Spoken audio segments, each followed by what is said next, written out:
Actually, when I first came to Seattle, when I was 17 and was introduced to the base, I was a military brat. My father was in the branch of the service that did maps and charts for the government, which is now NOAA. And at the time, while he was based in Seattle and did the surveying on the north coast of Alaska, which had never been surveyed before. That would be back in, 1950. And I was at school at the time. I was at Northwestern, but I did come home long enough to learn how to ski. And guess what? They taught us to ski, the service juniors there at Sand Point. We got on a bus and they had paratrooper skis that we could use. And they were enormously long. They were for maybe 6 foot tall people. And I really did not learn to ski very well, unfortunately. My brother, however, was much more adept, and he learned to ski well enough to break his leg. And he broke his leg very early on after we moved to Seattle. And then he had a job at Sand Point. He was working in the PX. He was a busboy. And my job was, that summer, was to take him down to Sand Point, drive him down, and pick him back up again because he was still on crutches.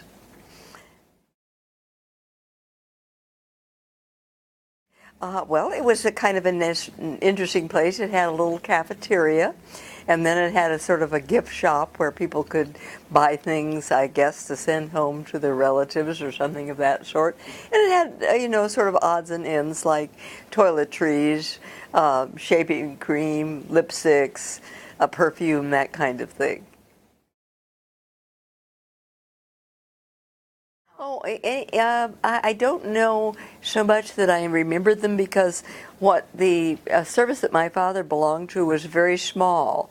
And so we knew one another. And as a matter of fact, it's such a small service that when we come to a new town, we would stay with another service family until we could find a place to live. And we always refer to the people at the perhaps an admiral, as Uncle Joe or something of that sort, or Aunt Mary, even though they weren't our relatives, but we'd assumed them because we were, service people who moved around a lot and wanted to have relatives. And I really did not know anybody very well in Seattle until I went to work at the University Herald as the news editor when I was 19.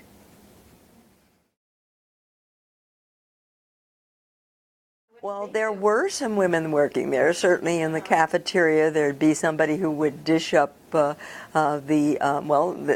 think one of the big dishes was cantaloupe with ice cream in it. In fact, I used to remember that my brother was very fond of it. And we also would go to the base in the summertime because they had a very nice swimming beach there, and it was for officers and their families, and I think there was another one for enlisted folks and their families. Well, it was just a base that they were in the summer. In the winter. They would come home in the winter from mapping in Alaska on the north coast, which they would do in the summertime up there, and they would go up there in February when the tundra was still frozen and use a cat across the ice to get to their camp at Pitt Point, which is quite a ways from Barrow.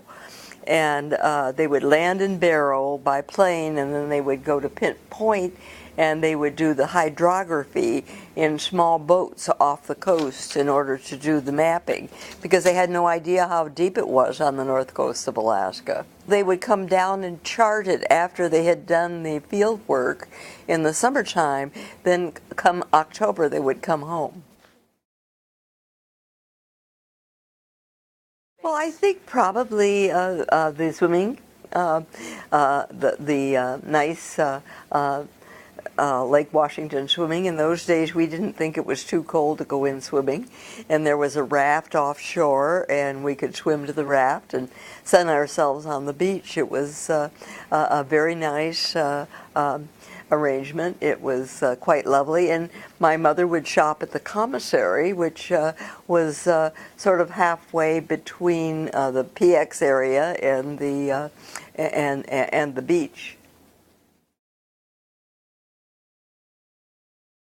Did I date anyone from the beach? Well, actually, it was odd that you should say that. I met my late husband. He was working in the basement of University Printing Company, where I was an editor at the community paper.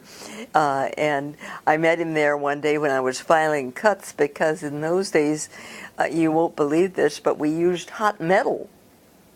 And they used a linotype machine, and in order to print a paper, you had to have raised type. And the linotype machine made that possible, and so I would write on my typewriter. You see it up there probably.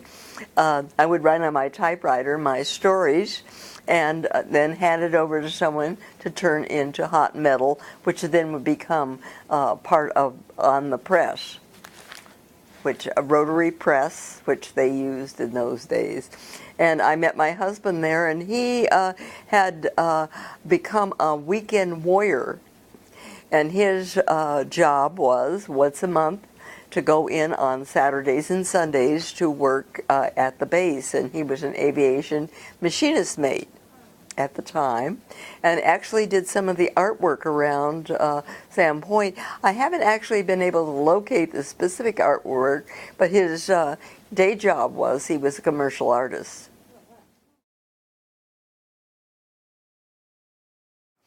Well, most changes, of course. At the time that I first came here, there were still flying planes in and out of the airfield, which was right there, and out of the hangars, and the fueling of the planes, and the repair of the planes. As I say, my husband was an aviation machinist mate, and they flew those planes that went to the aircraft carriers out in up at Bremerton.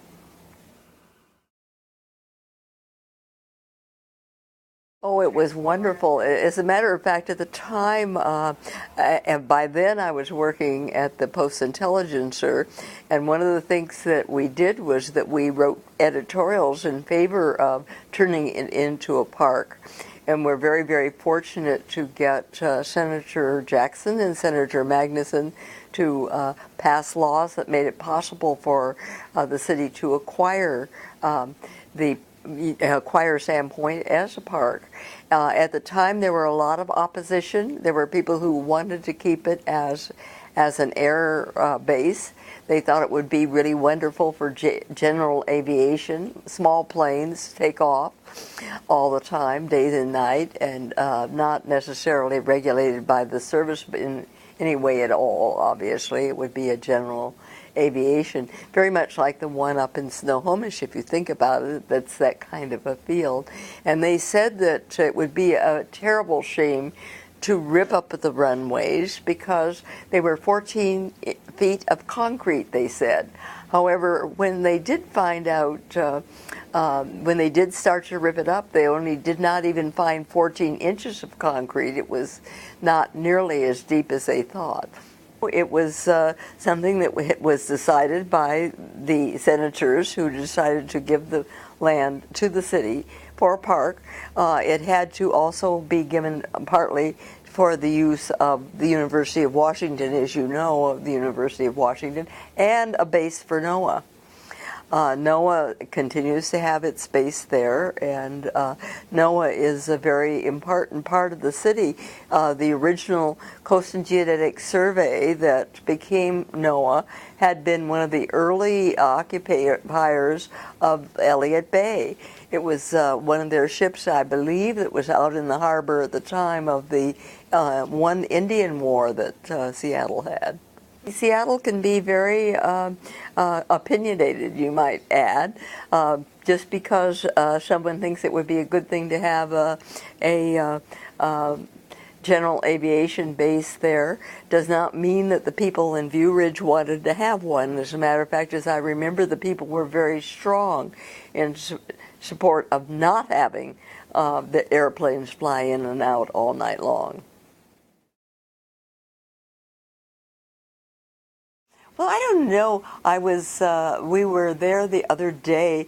My staff and I had our retreat. We always have a retreat, usually around the first of the year, so that we sort of think about what we were going to be aiming for the next year, and kind of review kind of the things that we did last year. And this year we rented a room, paid for the room out of my office budget there at Building 30. They have a little conference room there, and they graciously rent it to us, and then we took a tour. And I might say that I was very, very impressed with the artist studios there in Building 30. I also thought that the officers' club up there that they have renovated, which is really nice. I mean, it even has its own little bar and its plush seats, and it's been restored just about the way it was in the 1930s. It's really quite amazing.